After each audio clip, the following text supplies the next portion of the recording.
his headquarters, his all degree, his all of the inheritance. That's the order falls down And modern contemporary provide the information that you need to thrive as an independent, to build a climate of everyone and carve out true empowered success. Knowledge equals empowerment, and empowerment equals freedom. Welcome to part 3 of episode 7. Most individuals trying to get gigs need to understand your show has to be amazing. Man, shake my hand, bro. Do the hard work to become a performer, Right. not just a rhymer. Right. You have to perform. And then taking that lesson even further, okay, do your own shows. Do parties.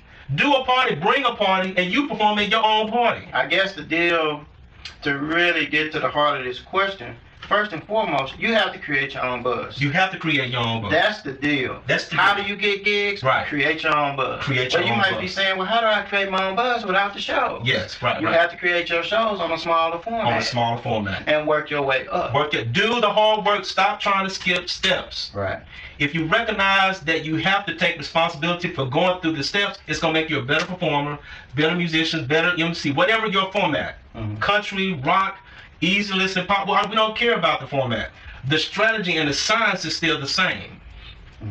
Don't skip steps. Commit to where you are. Okay, control where you are. Well, this is the key right here, Mr. Marlon. I think this gets to the gist of his question. Do you have enough originality for people to care? Yes. Now that just reminds me, Mr. Husbury, of a previous artist that we featured on the Off the Grid Soldier section, Never Shout Never. Never shout never. Because the thing with him is, now look, I can even tell you that if you can't find a place to perform, it's not an excuse. Because he was in his room and videotaped himself perform. That's what I'm talking about. If you have nowhere to perform, you need to get you a camera. This is a Right.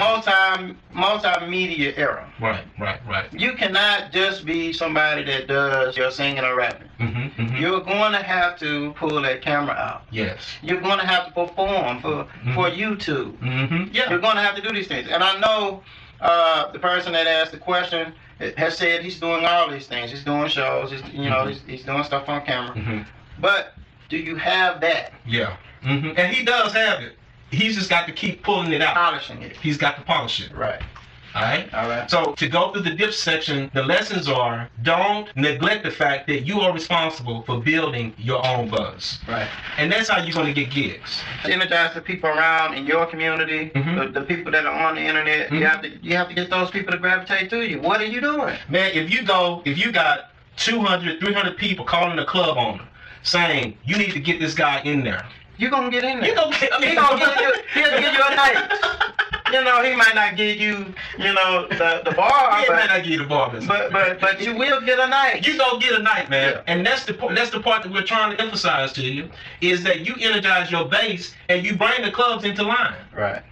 You force their hands. Have your street team. Yes, sir. That you're building your caravan. The Cabochon Caravan, there you go. Your caravan. Have those individuals to go up to the club Yes. and say, man, you need to book. Yeah, Whoever you are. Yeah, whoever you are. And see what happens. Yes, sir. Yes, sir. Have them to call. See Yes, what sir. happens. Yes, sir. I remember, seeing various artists back in the day that are, stadium artists now. They were getting laughed at. Yeah. Sitting out in front of the club. Yeah, right. Wishing they could be in with Yes. the artists that were on the grid at the time. Yes. And now, these individuals, because they've been grinding so long. Right. I mean, Paul is one of them. Bow Wow is one of them. Right. I mean, they really, him and Chameleon, they really were sitting on the outside Yes, sir. for a while. For a while. So, I mean, you could do that same thing. Get in there, do the hard work. I know it's not something that is easy, not glamorous. but this is the dip section. That's what we're talking about. And you got to be able to, withstand Yes. that dip. And let me add one other thing, Mr. Sunspirit, we'll get off of this. But see, I hope the listener appreciates that what we're going to do when we get a question, we're not going to gloss over it. We're going to really get into the nuts and bolts of it, Right. so you guys can get the passion of, we feel that, look, there are no excuses. You can work your way through the situation. Right. But this is the last thing I want to point out on the question, Mr. Huntsberry. Okay.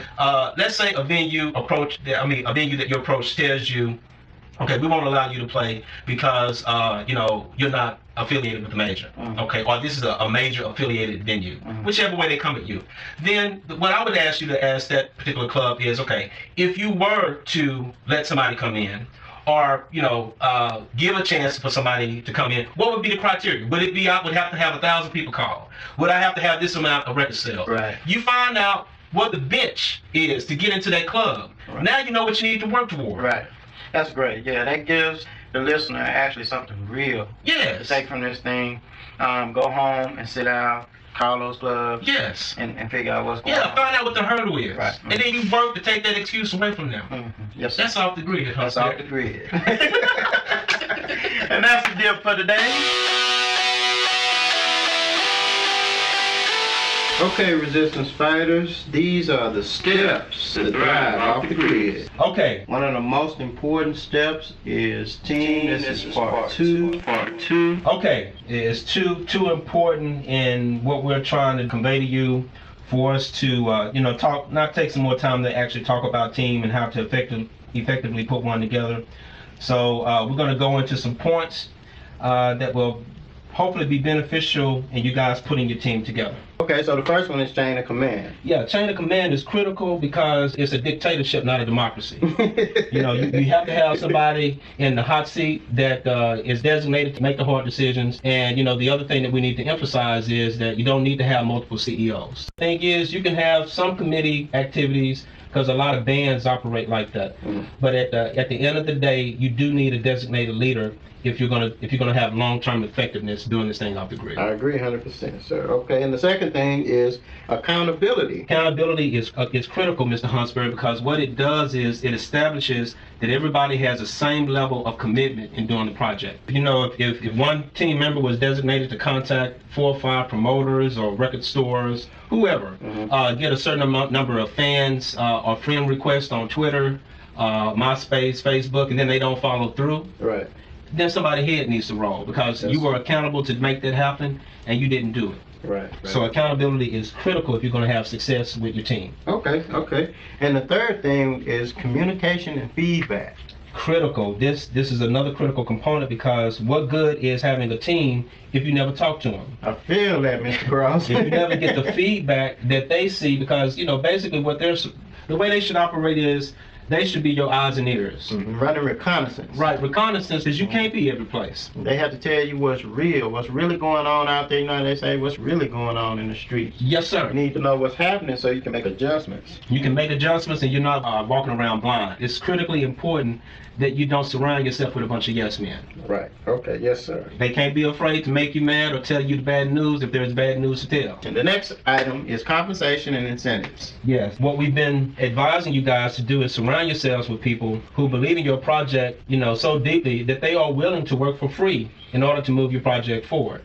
But the problem with that is people will burn out. In your project, man, it's your responsibility, it's your obligation to make sure that you compensate people who are sacrificing to make your project happen. So whether that be upfront or whether it be a combination of upfront or back-end incentives, you need to make sure you have that in place. You have to be able to show people there's an upside because with every project, you're going to hit a dip. There's going to be some disasters, there's going to be some setbacks. And if you don't have incentives and compensation structured around that situation, when that dip hits, all your team is going to walk away.